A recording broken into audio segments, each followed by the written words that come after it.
Alexia, thanks so much for being with us today. Thank you, Julia, for having me. I'm excited for this chat. Yeah, well, so why don't we start with just your background? Sure. I guess training wise, my background's in green chemistry and public health. So I did a lot of research earlier on in my career on environmental justice, housing, and like toxic chemical exposure from different environmental pollutants. And then at some point, I really wanted to get like more active, I guess, in innovation part of things. So I began working at a couple of different startups, one in medical marijuana, and then one in kind of like blockchain for carbon accounting, and decided that I was really interested in entrepreneurship. And while avoiding basically a medical pathway, medical school, I founded my own company, Symbrosia. So I didn't have to go to med school. So that's kind of what has led me here. And I've been working on this project for about 4 years. So I know what Symbrosia is, but for our listeners, why don't you explain a little bit more about it? Yeah, Symbrosia is a climate tech or a clean tech startup. And our main mission is to reduce enteric methane emissions, which is methane from livestock, by using a seaweed feed additive that can be incorporated as just a really small percent of beef cattle, dairy cows, sheep, and goats' diet for a 90% reduction in their methane emissions. So it's kind of like an emerging technology, and we're one of the companies that are working on making it accessible for different livestock producers. So interesting. So I was doing a little bit of pre-research and reading about, I guess, eating seaweed, livestock eating seaweed is not new. Is that right? That is totally right. So kelp is used pretty widely in organic livestock farming as a source of minerals. Oftentimes in like a pasture setting, they might not have all the nutrients they need. So historically, I think in some places like 50% of organic livestock eat kelp or something like that. So that's pretty widely incorporated in organics. And then centuries ago too, I think like during times of famine, there's all of these like not folklore, but stories about coastal ranchers grazing their livestock on the coast and allowing them to eat the seaweed. But we know that seaweed's a really great source of macro and micronutrients for humans. And so that same concept transfers over to livestock. Yeah. So how did you find out, or where did the idea that seaweed might have a might be a useful tool in methane reduction in livestock? Where did you find that out? What was the process of figuring that out? Yeah, so there was some earlier kind of anecdotal stories out of Canada of a farmer grazing his livestock on the coast, and then saw that they were like gaining weight faster, and it seemed like their nutrition had just improved. And then based off of that theory, one researcher, Dr. Robert Kinley, who was in Canada at the time and then moved to Australia, did a lot of research on different types of seaweed and their inclusions in feed, and found that this one species, the one that we're growing, would just outperform all the others in terms of like methane reduction. And so that's kind of why we're growing this specific species. But there's been a lot of like lab bench research and in field research on varying species. So would the application of seaweed in diets, you mentioned organics, but would that apply in theory? Would it be beneficial for all livestock to be consuming seaweed for methane reduction? Yeah, I think we're really hoping that this becomes kind of like industry standard if possible. There's a lot of health benefits to consuming the seaweed too. So we're really trying to iron out all of the additional benefits for a livestock producer to make it even like more attractive as a product. But yeah, it's beneficial for sure. Have you worked directly with producers at all? Yeah. What's that experience been like, especially in the methane conversation? Because, my perception or understanding is that depending on where you are, not everyone believes there's a methane problem necessarily. Yeah, I think it's definitely changed over the past like 3 years since we've started, right? Because I mean, farmers are really innovative and they are always kind of looking to create products that their customer wants, and that's going to continue to guarantee their livelihood because it's really difficult to be a farmer. There's a lot of day-to-day kind of unanticipated events, and the margins are really slim. So farmers are always looking for different programs to be a part of, like whether that's organic or antibiotic free, to improve the value of their beef in the market so they can sell at higher prices. And so I think a lot of them are seeing these environmentally friendly claims as kind of the next wave of value added products. And so we've gotten a lot of good feedback either from direct producers, but then there's also big brands that have set climate-based targets.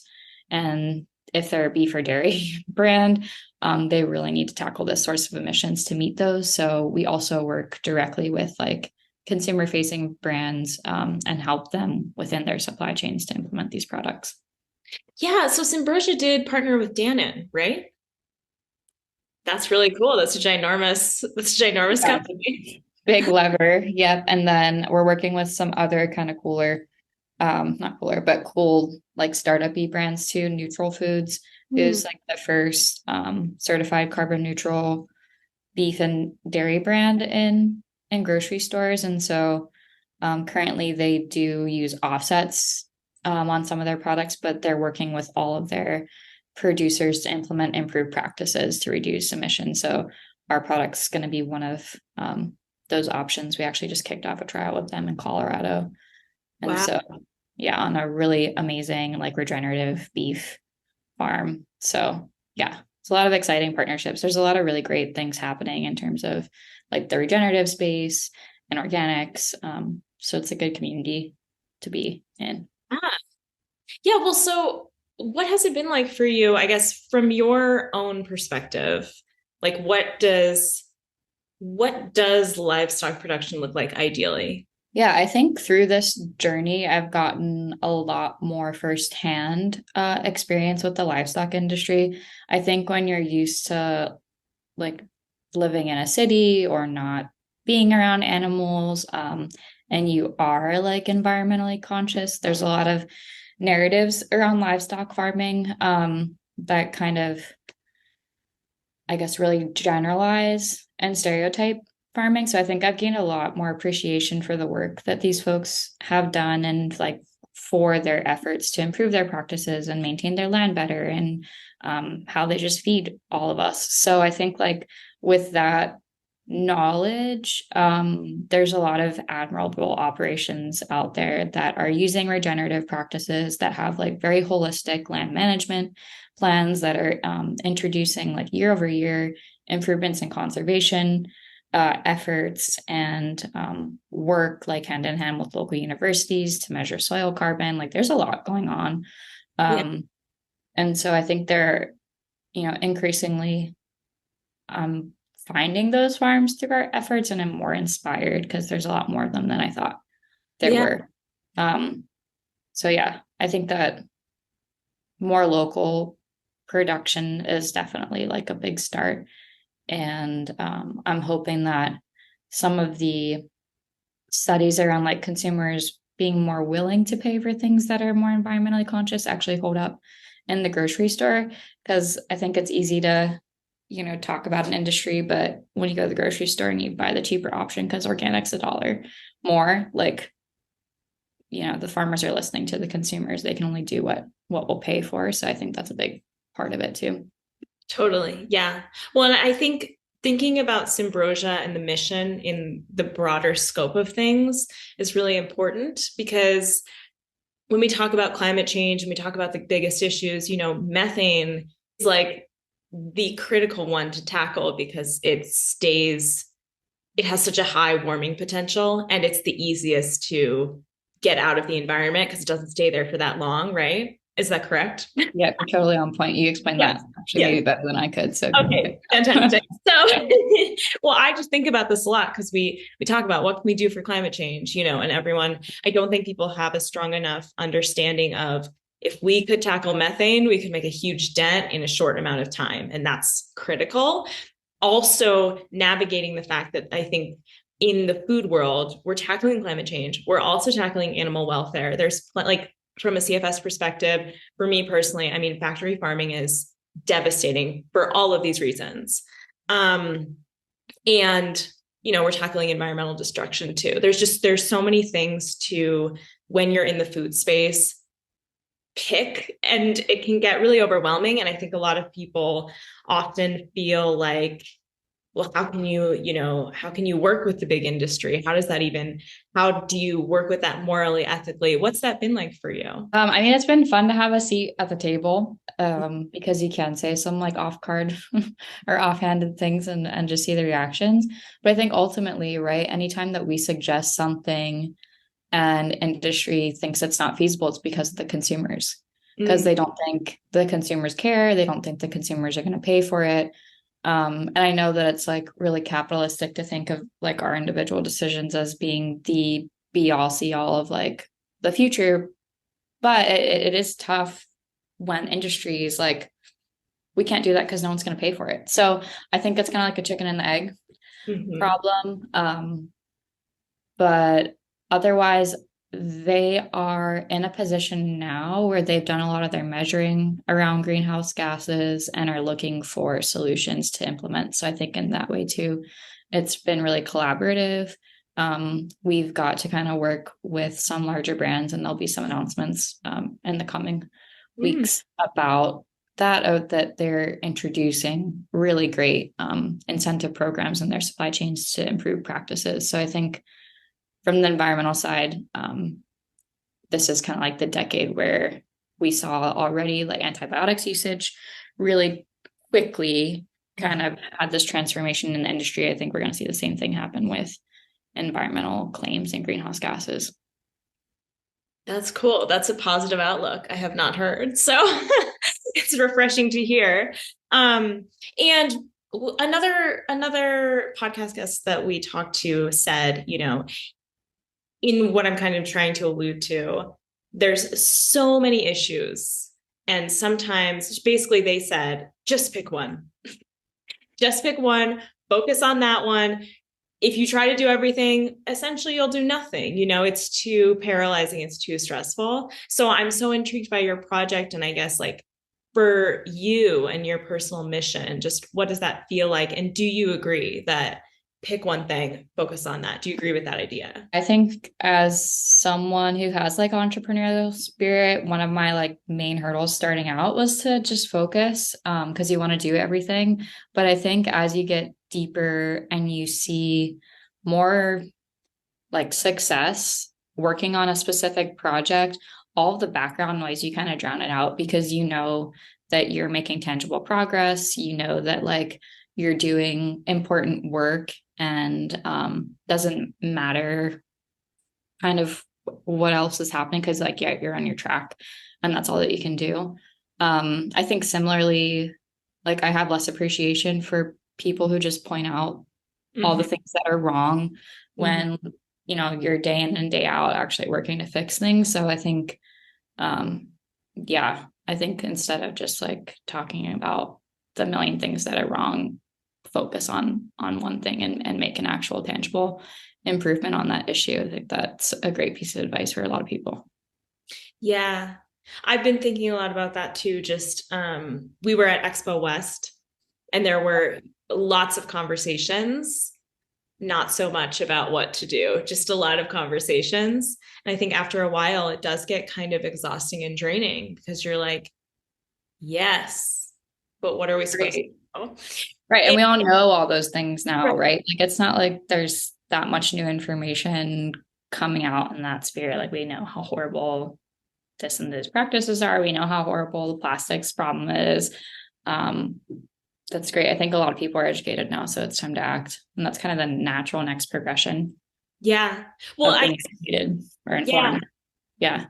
totally. Well, and another thing that really interests me in what you're doing is uh there's a lot of, we spend a lot of time blaming the industry, rightfully so. But I think part of we can spend all of our time blaming. But the truth is that if we're ever going to create transformational change, they have to be a part of the conversation and they have to be included because they have the money, they have the power. Like you have to find ways to work within industry. And also, I think to acknowledge that when you just say industry, you're dismissing the fact that there are people in who work within these companies who care about the same issues and who are trying to work within the system. So I think it's just so layered and interesting, the way we have so many conversations complaining and not so much where we're like, okay, how can we effectively collaborate? And I just think it's so cool that Symbrosia functions as kind of like an intermediary for all these different facets and issues.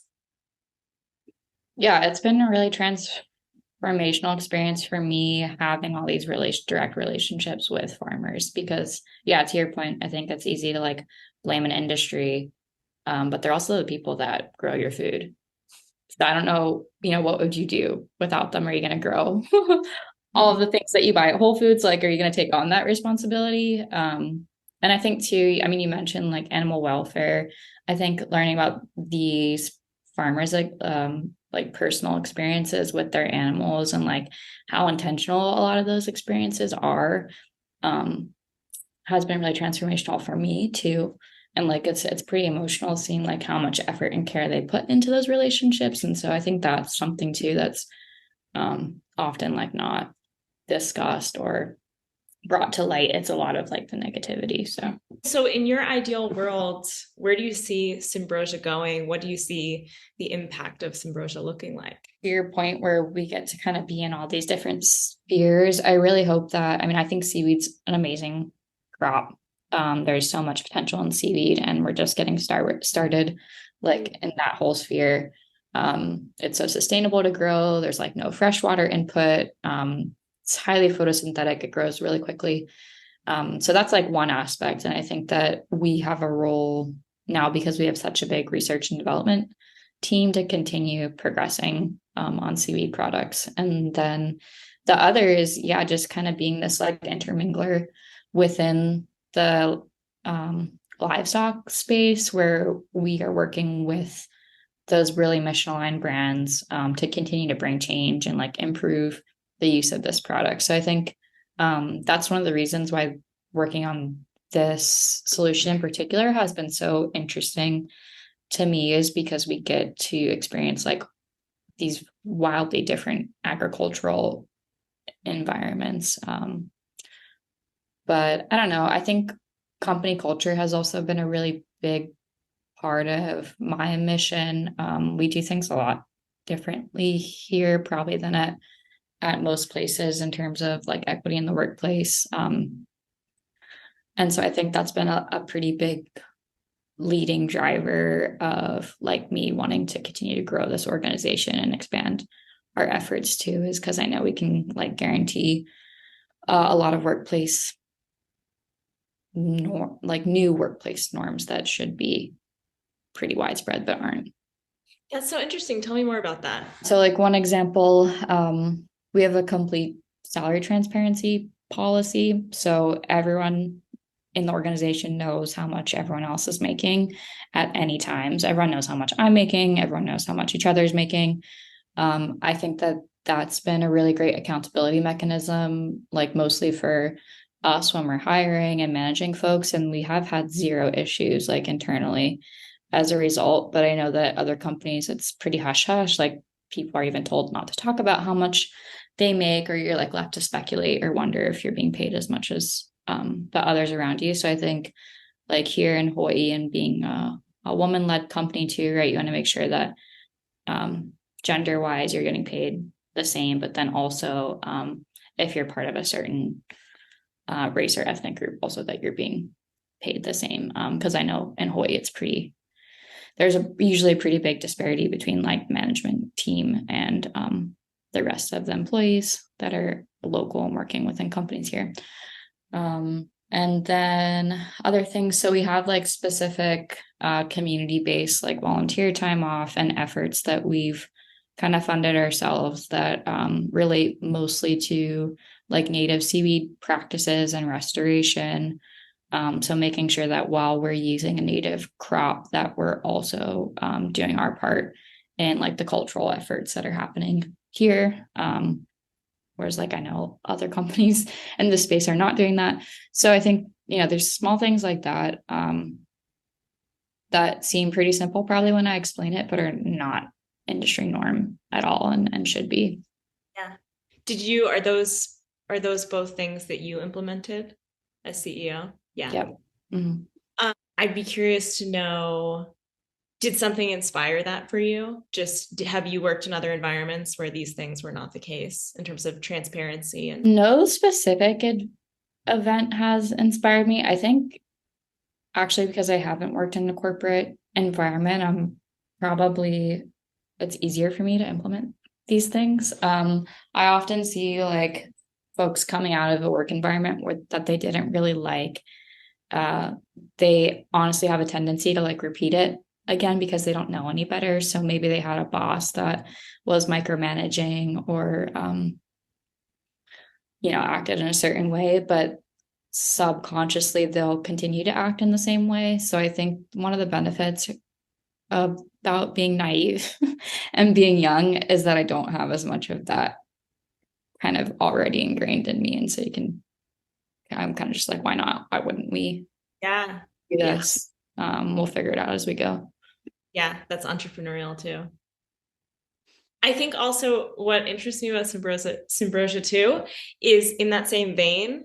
Um, we live in this world often where mentally we're like, we want to do things the same way because we just haven't been pushed to think outside the box. It just feels easier rather than, I don't know, I never would have occurred to me that seaweed could help reduce methane, just like all of these different innovative products and ideas that can really create change. And I think sometimes we get so jaded and we just forget because we're seeing the news and we're like, nothing changes, policy doesn't change, everything is stagnant, and it's so cool to be re-inspired and reminded that no, there are people doing amazing, innovative, transformational things. And I think it should be testament too of like, yeah, it's not easy, but in many ways, it's a lot easier to just do it. Um, and not overcomplicate it and just kind of collaborate to get there. I think collaboration is a big part of that as well. I see a lot of people wanting to like start their own thing or yeah, politically too. I see a lot, like there's multiple bills for the same thing. It's kind of like just the easiest route to get the most impact, I think, is the important learning for me, like through this whole experience, because there is so much to do that like don't duplicate efforts, just team up and find the shortest pathway to a solution. So what's that been like for you in your own industry? Because you alluded to there's other seaweed companies doing the same thing. Yeah, I think honestly I've struggled to do that within our industry, and that's been one of the biggest learning lessons for me. Capitalism is competitive, right? And like to a fault, and you're expected to compete and not collaborate. And so I think that was one of the biggest disappointments for me, like on a personal level. Um, but I think what you do, right, is you just stay in your own lane and do the things that you think are like important on a collaborative level, either within your teams, the way that you collaborate within your organization, um, and give people independence and like sovereignty, but also collaboration. I think that's important within your org. Um, and then too, just like across industries, what types of partners you pick and decisions that you make, and yeah, like where you hitch your saddle onto is what they say. But yeah, I think the picking mission aligned partners is really big as well. So tell me about, or can you tell me at all about what it was like working with Dannon and how did you get in touch with them or how did they get in touch with you or what was that process like? Just because I didn't even know until going to Expo West that Dannon is a B Corp, that they're doing all of these projects with what seems like real intention in a way that a lot of the other companies say they'll do it. They don't really, it's a little bit, they're less transparent. Seems like Dannon is pretty transparent.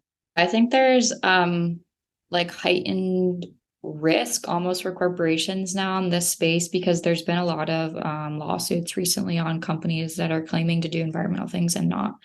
Um, the B Corp status is really important for a company of that size, right? It's really difficult to go through all of the like auditing if you're a company that big. And I think because operations have been run in a certain way for so long, to make that shift is pretty huge, right? So I think that's pretty phenomenal.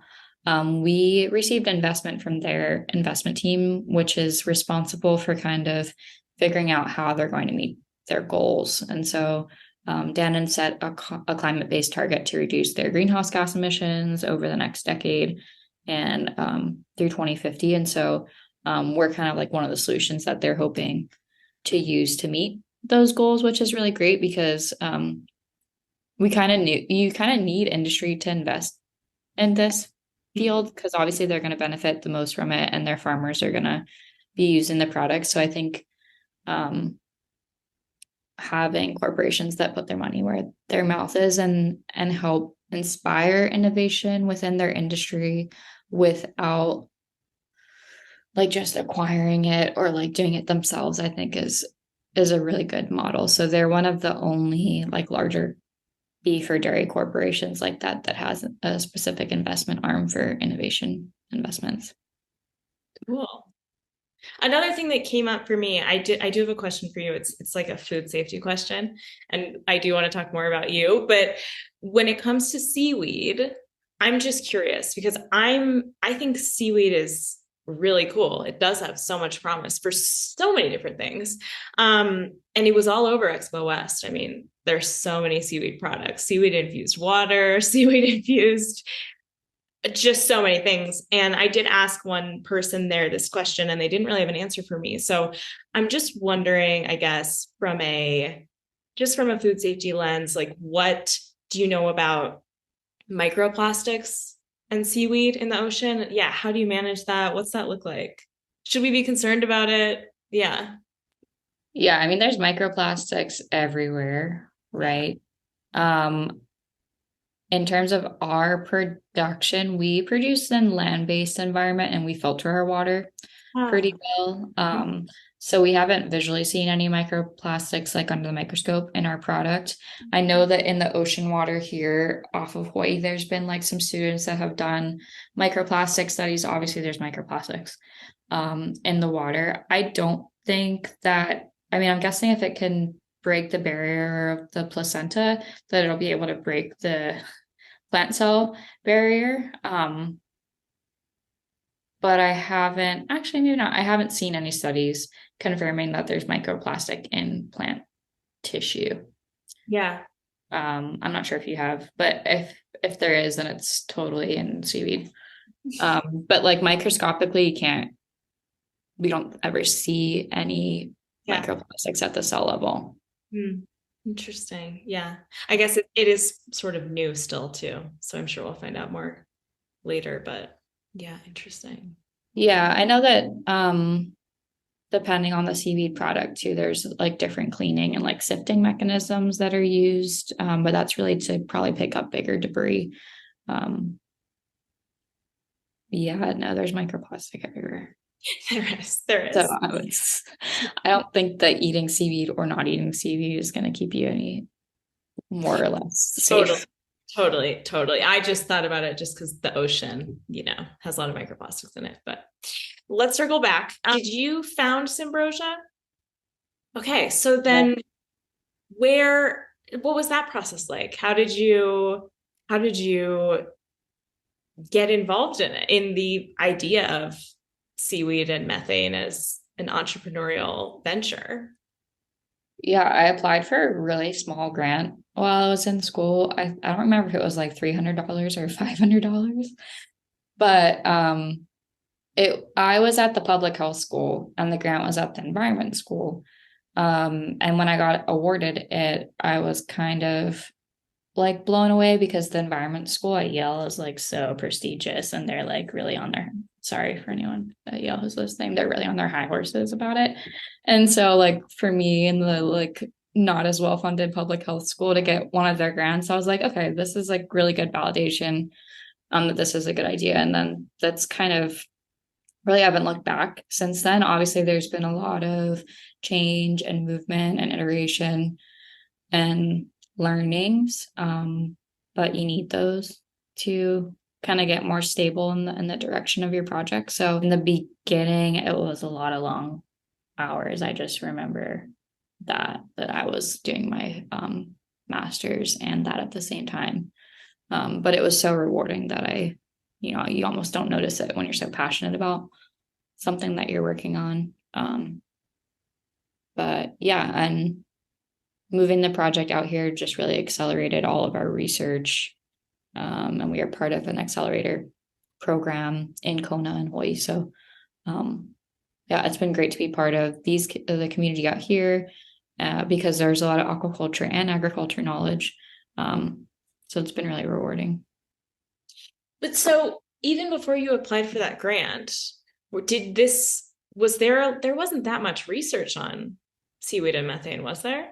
No. There was one research article that I had read, and that's what I based the grant proposal off of. So, like everything I put in the grant was totally hypothetical. Uh, The project at the time had like a project name. It wasn't like a company or anything. It's called Move Over Methane, like MOOVE. But yeah, it was all hypothetical. wow. Okay, so you read that article and you made a hypothetical pitch about it. Yeah. And then you just ran with it. Yeah. And then I applied for more grants. So pretty heavily grant funded in the initial phases until we got some press and one like family investment office reached out to us from California. So I remember it was like spring of my last year in my master's, and these folks had flown me out to California to make an investment pitch. It was really scary. Actually, I had no idea what I was doing. But then, yeah, they financed kind of like our first, full MVP and product. Wow. So it sounds like when you got that first grant from Yale, that gave you a certain sense of confidence, like, oh, I'm on the right track. I'm moving forward. This is a good idea. But doing all of that, I mean, how did you navigate self-doubt and imposter syndrome and this notion of like, how did you keep the faith of your project and that what you had was innovative and, transformative? That's a great question. I think being a woman in STEM, imposter syndrome and like self-doubt is pretty pervasive. And so I think I was more comfortable in the startup world than like pure sciences, just because I felt like a lot of your success was like tied to your demographic information in science world, unfortunately. And yeah, starting out too, I feel like, and I've mentioned this before, it was a lot of the women in business were a lot tougher on me than the men. And I felt that they were like discouraging. And I don't know if that's just because like generationally, a lot of women had to kind of take on like more patriarchal notions in order to succeed in the business world. And that's why they were in the position that they were in. But I thought that was pretty messed up. And so you kind of have to like pick and choose who you listen to, I think, in terms of the self-doubt. Like no one knows more about like the problem you're working on or your specific company than you. And so being intentional about who you seek advice from and when, but continue to seek a lot of it, I think was really important. And then just having a good friend and family base too, right? And friends, and making sure that you have your work-life balance and people that'll continue to lift you up, even when you don't believe in what you're doing. Yeah. Do you feel like the experience that you had with women in business, my theory in terms of working with women too, that has been similar? Just as a young person navigating other spaces and sort of expectations and this is like a broader issue, but expectations that, if it was hard for me, then it has to be hard for you. Like if it was really difficult for me to cross all of these, challenges and whatnot, you have to have challenges too. do you feel like you completely disagree with that? Like that for you now, the attitude is like, no, you just lift people up. Why should it be hard for other people? Yeah, I think this has really led me to be like a proponent for youth voices now Mm. too. So we're about to launch a youth climate Mm. advisory board under the premise that the youth have the biggest stake in the future and all of our decisions, and so they should be in on um, like basically the strategy for a company moving forward. I have multiple times like taken high school students or college students with me to conferences or to events. Yeah, I'm a big proponent of mentorship and try to be as engaged as possible. We've done high school internships and college internships. That's a pretty big proponent of like our company, even though we were pretty small. Um, but I think it must be a trend because they say that about second generation like immigrants too, that they tend to be more conservative because they're like, we had to fight for this, so you shouldn't be able to come to America either. So that's always interesting, but it's really unnecessary. I think it kind of relates back to that competitiveness thing that I was talking about, and like that's one of the really dark sides of capitalism. Why would you put someone through that same experience? Yeah. Yeah.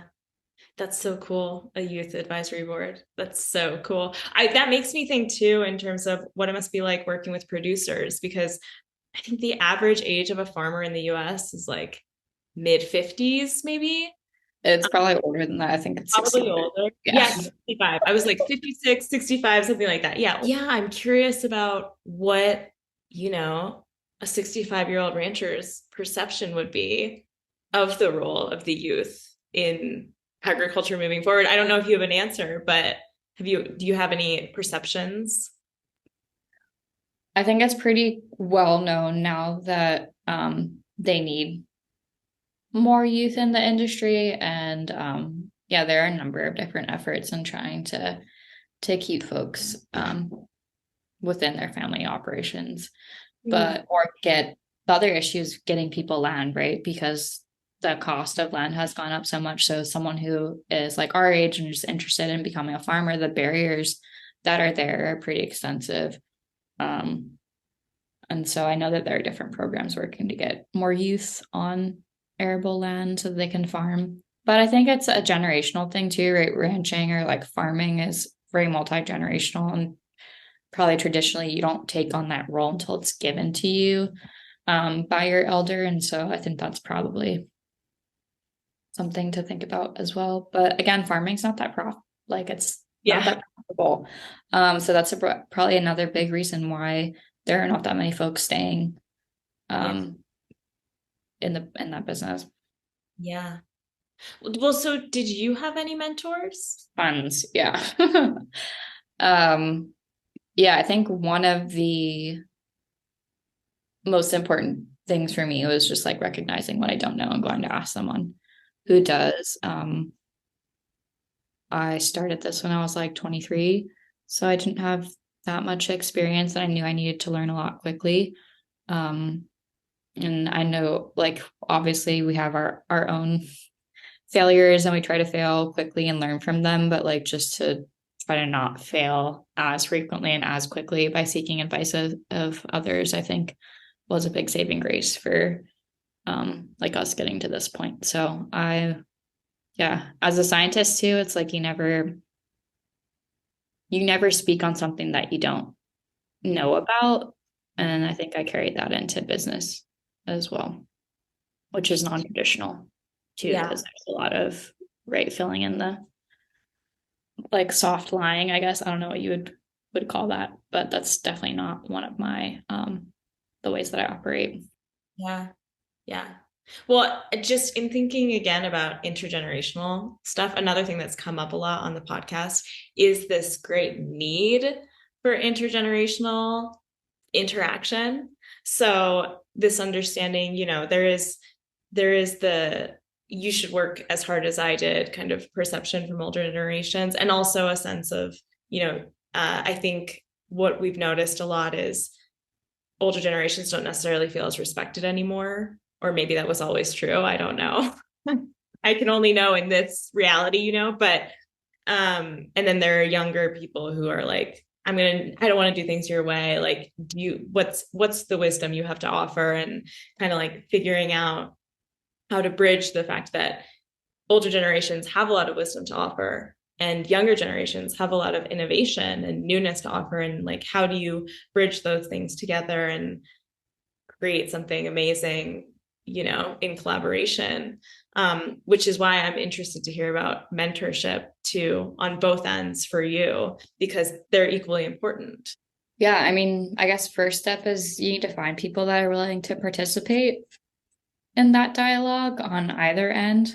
And so just finding people that respect what you just said, I think is like the most important part, to getting the right people in the room to have those conversations. And that means respecting where our elders are coming from, what they've lived, and also respecting the fact that we have some dire like planetary situations that need to be solved, and not all the things that we used to do are going to allow us to continue on this earth. So I think like, yeah, finding people with the mutual respect is the first step. And I'm not going to work with people who don't have that. So I think that's probably your easiest route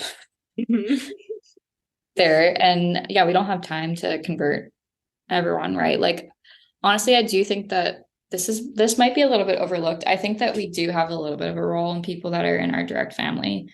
If you have a relationship with them, I think that was something I was always like puzzled by with my peers of like, okay, your parents are like in your direct sphere of influence, like just that's kind of a little bit, I feel like that's a little bit on you to educate and inform them, instead of like expecting the public to do it. So I think start there too, if you can, of like having more of a dialogue.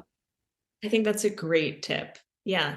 You have elders right there generally that you could be talking to. Totally. And also, I mean, a lot of the change is often dependent on in-person interaction. I mean, that is the real like psychological turning point generally. This has been such an amazing conversation. And one thing I would love to know before we leave is what's giving you hope right now? That's a great question. I think human interaction keeps me hopeful. I think the like happiness and the inspiration and the feeling of connectedness that you get when collaborating or just conversing or like being with your friends, I think makes me want to continue working on these projects. Like losing that would be pretty devastating. Yeah. Yeah. Thanks for being so vulnerable. Thanks for sharing. I think I'm PMSing. That's why. Oh, you caught me on the perfect day. Oh, I understand. Well, one thing I do want to ask you about, is there anything else that you're working on, like as an entrepreneurial spirit? Are there other projects and things that are interesting to you right now? Yeah. So I guess moving to Hawaii, I got a lot more involved in political things. So this year I've been working on a deep sea bed mining bill at the state level. So trying to ban that in state waters, California, Canada, Tahiti, I think New Zealand have already banned deep sea bed mining. So that would be pretty catastrophic for the environment. And for any food safety things, food grown in the ocean, because there would be a lot more toxic metals kind of floating around. So that's been a pretty big one for me. I'm also involved in a lot of local like food security projects, so at a nonprofit level, and recycling and waste, but usually just in nonprofit capacity. So, I mean, those are really interesting. I don't think that many people think about sea mining, deep sea mining or anything. But actually, another thing I wanted to ask you about that you brought up, since you're in this world, is I think a lot about the land issue and the fact that no one can afford land.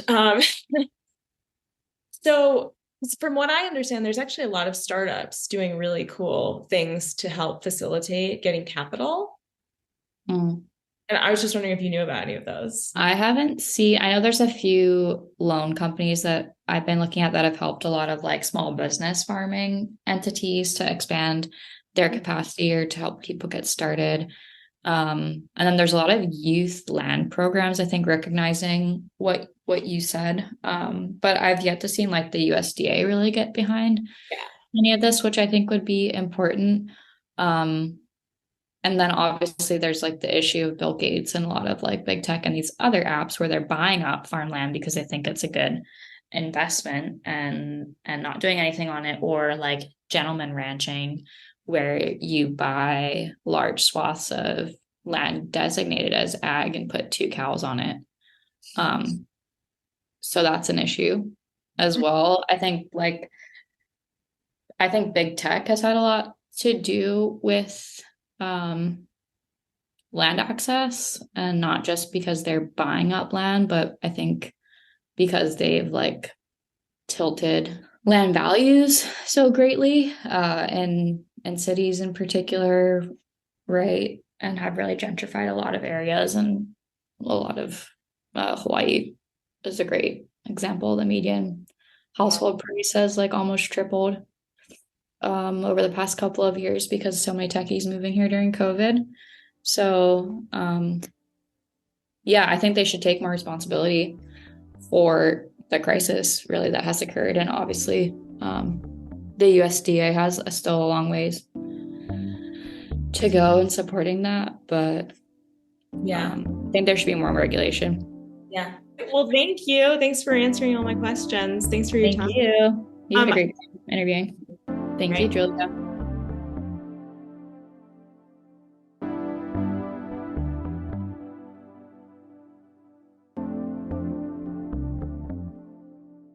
The Hero's Journey is brought to you by the Center for Food Safety. Production by Julia Ranney and Ashley Lukens. Editing and social media by Amanda Lillibridge, Duration, and Annalisa Camacho.